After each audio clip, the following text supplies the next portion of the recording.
All right, you ready? Yep.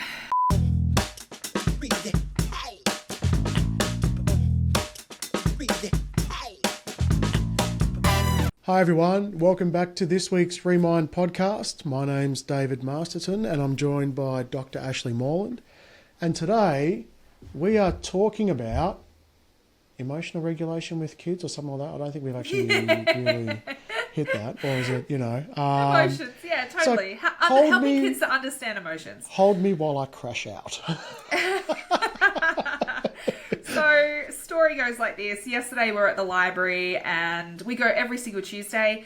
And my daughter has a little friend that we go with. My daughter had put a book on hold. The hold only lasts for 7 days and then they put it back on the shelf. Well, we didn't get there within the 7 days, but the other little friend found the book and borrowed it. And my daughter went into this really, really big anger and sadness response because she was like, it's my book. I had it on hold. I should get it. It's not yours. But the other little girl had just got the book off the shelf and borrowed it. And my daughter was so hurt by that. Anyway, we dealt with it at the time, and then we came home and I said to her, darling, it's okay to feel anger and it's okay to feel sadness, but it's not okay to treat people that way. It's not okay to speak to me that way. It's not okay to blah, blah, blah. And if you need a refresher on why we didn't say that in the moment, go back and watch our episode on correction without connection equals trauma or something like that. Oh yeah, that was a great that was a great episode. Yeah. So in short, what you need to understand is that in order to have logical conversations with someone, we need the front of their brain to be online. In the moment when they're having a very, very big emotional tantrum, that part of their brain is not even online. In fact, most of the time, even the language centers are offline. So there was absolutely no point in me trying to convey anything or have a teaching moment while we were still at the library and she was in those emotions. So what we did instead is I just supported her until we could get home. And then I said to her, hey, I'm here. I've got you. When you're feeling better, let me know. And then we can chat about it. When we got home, a little while later, she came up. She said, I'm ready to chat now. And I said, awesome. And I tried to help her to understand the difference between being angry versus feeling anger. And she just couldn't get it. She's like, Mum, can you say it a different way? Because I don't understand it. And I was like, you know what? It is Come subtle. with me. It's very subtle. It is subtle, and it's so important, because if I become angry, if I am being angry, then I am projecting through my thoughts, actions, and behaviors the feeling of anger into the atmosphere around me. Onto others, into relationships, etc. Whereas I can feel anger and not hurt anyone. So being angry is almost like I feel angry and I'm going to almost lash out to make you angry as well. It doesn't have to be to make you angry. It's actually my dysfunctional attempt to process my own anger, thinking that if I can actually just get this out. I think I've spoken about this before in the context of what I call anger porn. But anyway, it's when I project my anger, it's my own dysfunctional attempt at trying to get anger out by becoming angry. But it leaves a trail of destruction. And so what I did is I went into the kitchen. Feel free to steal this idea, guys, and do it with your kids. I went into the kitchen. I got 2 little glass jars that we have and some food colouring. And I got a bowl and I put red food colouring in one and pink food colouring in the other. And I said, which one of these represents anger and sadness? And she said, that one, the red one. I was like, okay, great. And the blue one represents happy or love. So I was like, okay, awesome. And I said, when you were at the library and you saw that your little friend had the book that you had on hold, what did you feel? And she picked up the red one and she poured some in. I said, every single time you say something, I want you to pour some of the red into the bowl. And she's like, okay. So I felt angry. Tip some in. I felt sadness. Tip some in. And where did you feel it? She said, my chest, in my heart. I was like, awesome. Tip some in. And then we went through, and what thoughts did you have? What thoughts did anger have? And she said, actually, that was something I was really conscious of. I was very conscious to say, what thoughts did anger have, not you? What thoughts did anger and sadness have? And she said, that's my book. And I said, okay, awesome, pour some in. And then I said, now I want you to get the blue one and tell me what thoughts the blue one has. Exactly the same thing. You're seeing that your friend has your book. What thoughts does the blue one have, or what does the blue one say to the red one? And she said, love says, it's the library's book. Okay, so that's a slight little shift there. And then we went through this whole entire process right down to what actions did you take. And the thing that I wanted her to see at the end, she said, can I tip out all of the anger and sadness now? And I said, absolutely. And I said, hey, Elodie, why did angry come out of the red glass jar? And she said, well, because there was red water in the red glass jar. And I said, exactly.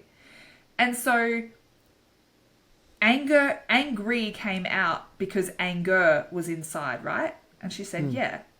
And I said, okay, they always talk a lot at school, that in well-being and stuff, they're talking a lot about controlling their emotions. And I said, as soon as you think that your thoughts, actions, and behaviors are the emotions, you cannot control that. Because she says things like, I find it really hard to control my emotions, because she sees herself projecting anger, thinking that she can't control her emotions. But I said to her, so is trying to control not kicking and screaming and all that kind of stuff actually helpful? And she said, well, no. And I said, help me understand why. And she said, well, because the only reason I'm kicking and screaming is because I have anger inside me. And I said, exactly. And it just landed for her so visually, because every single behavior, thought, action she took in that anger and sadness was only coming out of her because there was anger and sadness in her. And so rather than her trying to control the shouting or stomping or kicking or whatever it was, or the crying or whatever it was, what I wanted her to see is that if she can learn how to recognize anger inside of her and then what to do with that anger in a healthy way, it doesn't have to pour out and splash on everyone else. And Gotcha. it was so powerful, because then when I said to her, so what are the ways you could pour out the anger when you notice it in your body? And she's like, oh my gosh, I could remove myself from the room and I could still go and I could still kick, or I could still stomp, or I could still do. I was like, exactly. So it's not that kicking or screaming or crying or anything like that is bad. That's not bad. What is not great is when the attempt to process the emotion actually splashes on other people. And I feel like, I mean, it's early days, but I feel like being able to really distinguish between having a feeling of anger inside me versus being angry outside of me really landed for her. Yeah, that's awesome. That's really good. Now, just for everyone playing at home, Ash, there were 2 cups, one red, one blue, and then there was a bowl. And we poured. Okay, cool. So the bowl only came into the chat way at the end. So I'm now going to pour the red into the blue and the blue. The bowl was just there just to catch it, just to hold it. Great. Yeah. Because I've got to say as well, and this is one thing that my niece is learning. She's learning to express her anger, because her anger has never been welcome, because other people have used it as a way to control people around them. And so I'm encouraging her to let her anger be seen, because she's been very much suppressing a lot of it and keeping it down and keeping it down and keeping it down. and for that's manifested into some really unhealthy ways on how to process that emotion. Actually, not even to process it previously, is to what can I do to make this feeling go away and suppress it so I can find my new normal. And so it's sort of like you can come at this anger from two different parts. So your daughter coming at from an external display around people, so it's splashing out everywhere, and others that just absolutely soak it in and hold it and hold their breath and push it down until they can get to a point where they can just sort of, right, I can, you know. And I think it's really important. The acuteness of it is over. Exactly. The acuteness. It's still being held. It's still being suppressed. And so it's like, well, how are you going to? And I've sort of said to her, get angry. You know, scream. She goes, I can't scream. You know, because she would express her feelings through frustration or being annoyed, but heightened levels, and then followed by, well, what are you feeling? I don't know. And then it's sort of like, well, get loud, scream, smash something. Oh, I remember you've taken one of your kids to a rage room. Smash room. Right? And it's sort of like, okay, you know, in of itself, throwing a vase is not a bad thing. Throwing a vase at home because you've just been told to get off the PlayStation and you're throwing it at a parent, now, okay, new context, not okay. Exactly. So it's sort of like, how do we sort of process that within that sort of context? So it's vitally important because there has been this modelling of you're a good person if you don't show these emotions. Well, how do you process it then? Show me who's modelled it correctly where we can do it. That is now changing. But there's more people learning it than more people have learnt it.